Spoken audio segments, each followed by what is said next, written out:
Au début du XXe siècle, le philosophe autrichien Rudolf Steiner, qui fonda la Société anthroposophique, jeta les bases d'une théologie qui répondait aux exigences spirituelles de notre temps.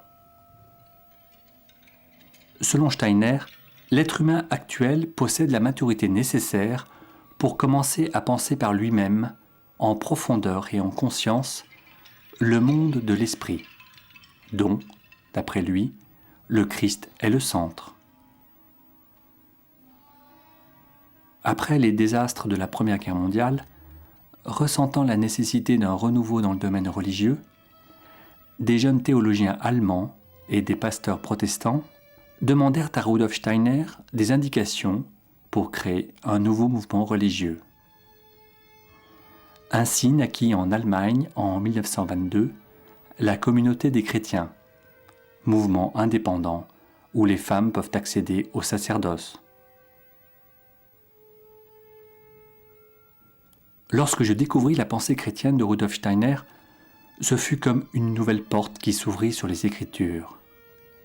Ce que ma religion natale m'avait apporté prit alors un relief tout nouveau. Les mystères chrétiens, énoncés depuis 2000 ans, commençaient à devenir appréhendables par la pensée individuelle. Et ces mystères n'en devenaient que plus grands. Le projet d'une série d'une dizaine d'heures m'est apparu approprié pour exposer des processus de pensée, le spectateur étant convié à cheminer avec les personnes du film.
Le Christ est quand même un phénomène qui intervient dans l'humanité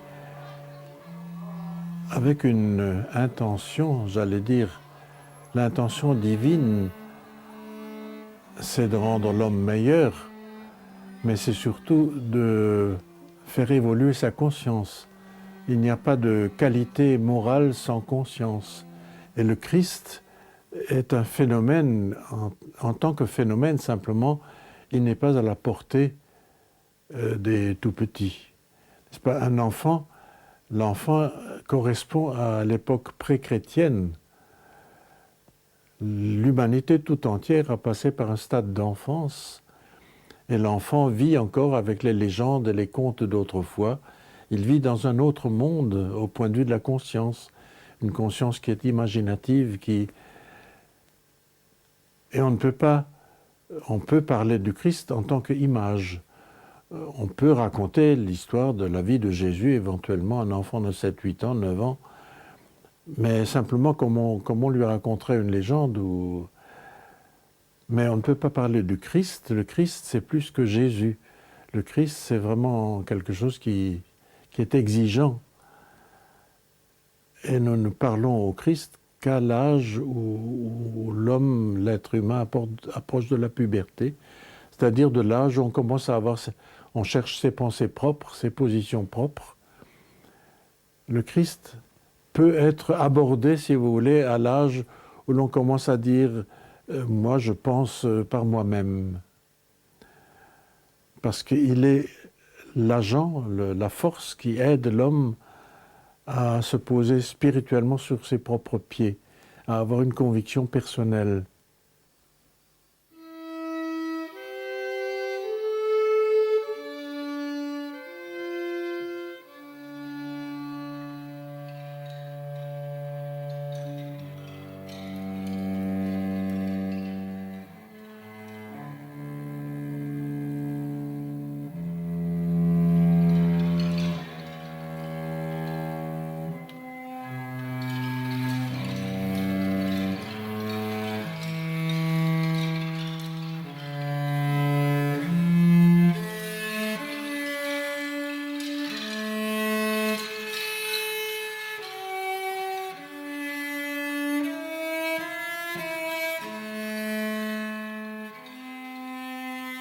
Ce retable parle vraiment de l'homme, de notre histoire à nous, à chacun. Je crois que c'est ça qui touche aussi dans ce retable, qui ne laisse pas indifférent quand on se retrouve pour la première fois devant ce tableau de la crucifixion. On est vraiment saisi, on est touché. Par rapport à l'auteur, il y a un mystère quand même. On sait que c'est un certain dénommé maître Matthias Grunewald qui l'a peint. Mais les spécialistes, les historiens se disputent encore aujourd'hui pour savoir exactement qui c'est. On a retrouvé plusieurs traces de plusieurs personnages et on essaye de reconstituer ce qui aurait pu être sa vie, mais apparemment, c'est comme s'il avait presque la volonté lui-même, comme s'il avait eu la volonté de rester dans l'ombre. Il est d'abord très très grand, c'est vraiment une œuvre monumentale. Il y a peu d'œuvres, je crois, de peinture qui ont cette dimension-là. Et il est d'un style très particulier, un peu inclassable. On n'est plus dans le Moyen-Âge, on n'est pas dans le baroque classique, c'est pas du réalisme, parce qu'il y a des choses un peu irréalistes, c'est parfois surréaliste, mais en même temps très concret pour certaines choses, pour certains objets. Et quand on est face à ce retable, je veux dire, dans le musée lui-même, on est vraiment emporté dans un monde, parfois un peu étrange aussi.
Also, das Golden Gate stammt der Hauptmasse nach aus der Kreuzritterzeit.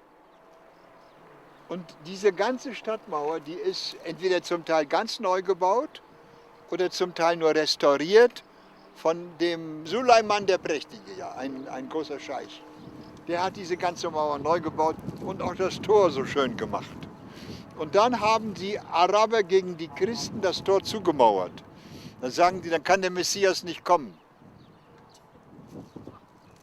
Über diese Brücke ist, da oben gibt es eine Mysterienschule.